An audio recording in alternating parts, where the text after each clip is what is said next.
ఈ వీడియోలో leap app ద్వారా మన యొక్క పే స్లిప్స్ ని ఏ విధంగా డౌన్లోడ్ చేసుకోవాలనేది ఈ వీడియోలో పూర్తిగా డీటెయిల్ గా చూద్దాం. ముందుగా మీ యొక్క లేటెస్ట్ లీప్ యాప్ ని ఓపెన్ చేయండి.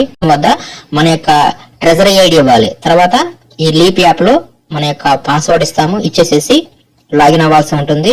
ఇలా లాగిన్ అయిపోయిన తర్వాత నెక్స్ట్ మనం రెండు విధాలుగా మనం మన యొక్క పే స్లిప్స్ ని డౌన్లోడ్ చేసుకోవచ్చు. ఒకటి వచ్చేసరికి ఇక్కడ క్విక్ యాక్సెస్ ఉంది కదా, ఇక్కడ నుంచి అయినా పే స్లిప్ మీద క్లిక్ చేసేసి డైరెక్ట్ గా పే స్లిప్ ని డౌన్లోడ్ చేసుకోవచ్చు. కాకపోతే ఈ క్విక్ యాక్సెస్ అనేది కొన్నిసార్లు డిజేబుల్ చేస్తారు సర్వర్ ప్రాబ్లం వలన. కాబట్టి ఈ ఆప్షన్ లోపల ఎక్కడ ఉందనేది మనకి కరెక్ట్ గా తెలిస్తే ఎప్పుడైనా సరే మన పే స్లిప్ ని ఈజీగా డౌన్లోడ్ చేసుకోవచ్చు. కాబట్టి మనకి ఈ ఆప్షన్ అనేది ఇక్కడ టీచర్ ఉంది కదా, ఈ టీచర్ మీద క్లిక్ చేయండి. తర్వాత టీచర్ లో సర్వీసెస్ దీన్ని ఓపెన్ చేయండి. దీంట్లో క్రిందకి వస్తే ఇక్కడ ఉంటుందన్నమాట పే స్లిప్ అని ఉంటుంది. కాబట్టి మీకు క్విక్ యాక్సెస్ లో ఎప్పుడైనా కనిపించకపోతే ఈ విధంగా ఓపెన్ చేయండి. ఈ పే స్లిప్ మీద క్లిక్ చేయగానే ఇక్కడ లేటెస్ట్ ది ఎప్పటికప్పుడు అప్డేట్ అయి ఉంటుంది. లేదు ఒకవేళ పాతది కావాలనుకోండి, ఇక్కడ సెలెక్ట్ మంత్ మీద క్లిక్ చేయండి. క్లిక్ చేస్తే ప్రస్తుతం అయితే జనవరి 2025 నుంచి మాత్రమే ఇక్కడ మనకు కనిపిస్తున్నాయి. ఒకవేళ పాతది కావాలంటే మీరు నిధి యాప్ నుంచి డౌన్లోడ్ చేసుకోవచ్చు. ఒకవేళ ఈ యాప్ లోనే ఫ్యూచర్ లో ఆ పాతవి కూడా ఎనేబుల్ చేయవచ్చు.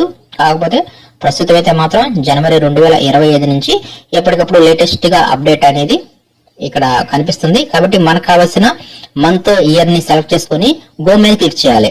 ఇలా గో మీద క్లిక్ చేయగానే ఇక్కడ మన యొక్క పేరు, safe mess ID, treasury ID, designation, pay scale ఉంటుంది, పే మంత్ ఉంటుంది, హెడ్ ఆఫ్ అకౌంట్ వస్తుంది. అదే విధంగా ఇక్కడ మనం సెలెక్ట్ చేసిన నెలకు సంబంధించి బిల్ నెంబర్ కూడా ఇక్కడ మనకి కనిపిస్తుంది. కాబట్టి ఎప్పుడైనా బిల్ నెంబర్ కావాలంటే ఈ విధంగా బిల్ నెంబర్ ని ఐడెంటిఫై చేయవచ్చు. తర్వాత మనకి పెయిడ్ డేస్, ఎన్ని రోజులకి శాలరీ వేశారనేది కూడా ఇక్కడ మనం పెయిడ్ డేస్ లో చెక్ చేసుకోవచ్చు. నెక్స్ట్ ఇంకా ఎర్నింగ్స్, డిడక్షన్స్ అవన్నీ కూడా ఇక్కడ మనకి క్లారిటీగా డీటెయిల్డ్ గా 100% ఒరిజినల్ ఇన్ఫర్మేషన్ ఇక్కడ మనకు కనిపిస్తుంది. తర్వాత ఇప్పుడు ఈ పే స్లిప్ ని డౌన్లోడ్ చేసుకోవాలనుకోండి, ఇక్కడ గో పక్కన ప్రింట్ సింబల్ ఉంది చూసారా, దాని మీద క్లిక్ చేయండి. దాని మీద క్లిక్ చేయగానే నెక్స్ట్ ఈ విధంగా సేవ్ యాజ్ పీడిఎఫ్ అని చెప్పి వస్తుంది.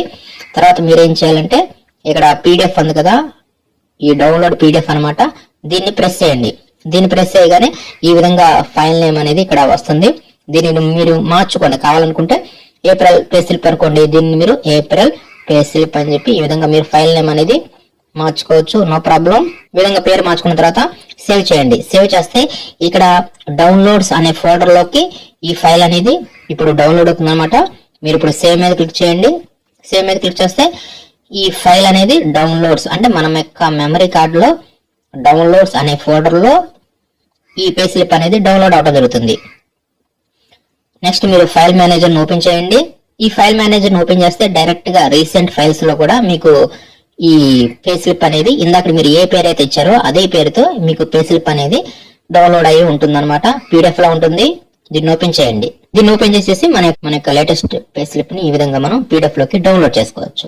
ఇప్పుడు మనం డౌన్లోడ్ చేసుకున్న ఆ పీడిఎఫ్ అనేది డౌన్లోడ్స్ అనే ఫోల్డర్ లో కూడా మనకి కనిపించడం జరుగుతుంది. రీసెంట్ లో ఉంటుంది ఫైల్ మేనేజర్ లో, అదే విధంగా డౌన్లోడ్స్ అనే ఫోల్డర్ లో కూడా మీరు ఓపెన్ చేయండి. అక్కడ కూడా ఈ పే స్లిప్ పీడిఎఫ్ లోకి డౌన్లోడ్ అయి ఉంటుంది. ఈ విధంగా మనం లీప్ యాప్ లోనే ఈజీగా టీచర్ అనే ఆప్షన్ ద్వారా టీచర్ సర్వీసెస్ లోకి వెళ్లి పే స్లిప్ ఆప్షన్ ద్వారా మన యొక్క లేటెస్ట్ పే స్లిప్ ను ఈ విధంగా మనం ఈజీగా పీడిఎఫ్ లోకి డౌన్లోడ్ చేసుకోవచ్చు.